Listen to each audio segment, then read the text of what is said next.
दोपहर 1 बजे असम के सोनितपुर जिले के ढिकियाजुली से एक नवी कक्षा की छात्रा के लापता होने की घटना ने पूरे इलाके में सनसनी फैला दी। उल्लेखनीय है कि ढिकियाजुली नगर पालिका के वार्ड नंबर 5 निवासी कामेश्वर राम की बेटी और Dhekiajuli Devendra green group English memorial high school की छात्रा 16 वर्षीय रोजिका राम आज स्कूल के सामने से लापता हो गई है। आपको बताते चलें, जानकारी के अनुसार आज छात्रा Devendra green group English memorial high school में परीक्षा देने आई थी, लेकिन परीक्षा खत्म होने के बाद से छात्रा लापता हो गई। छात्रा को कई जगह पर ढूंढने के बावजूद परिवार को कोई सुराग नहीं मिला है।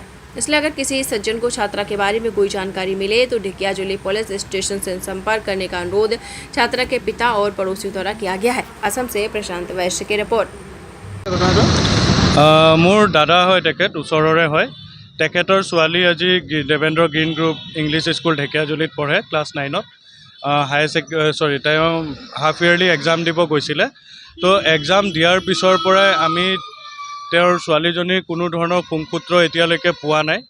তো কোনো সদাশয় ব্যক্তিয়ে যদি তেওঁৰ বিষয়ে বা কোনো ব্যক্তিয়ে তেওঁৰ বিষয়ে কিবা সুংসূত্ৰ পায়, তেওঁ দাদাই কোৱা নম্বৰটোত জনালে হ'ল বা ঢেকীয়াজুলি পুলিচ ষ্টেচনত এটা যোগাযোগ। ঘটনাটো হৈছে মোৰ ছোৱালী ৰুচিংকা ৰাম আজি দেৱেন্দ্ৰ গ্ৰীণ গ্ৰুপ ইংলিছ স্কুলত পঢ়ে।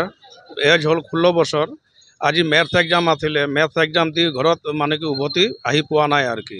সেইকাৰণে মই অনুৰোধ কৰিছোঁ ৰাজ্যবাসীলৈ বা আমাৰ বিভিন্ন আইন দ্বাৰা যাতে কোনো যোগাযোগ পালে 60000923 901 নম্বৰত যোগাযোগ কৰে যেন।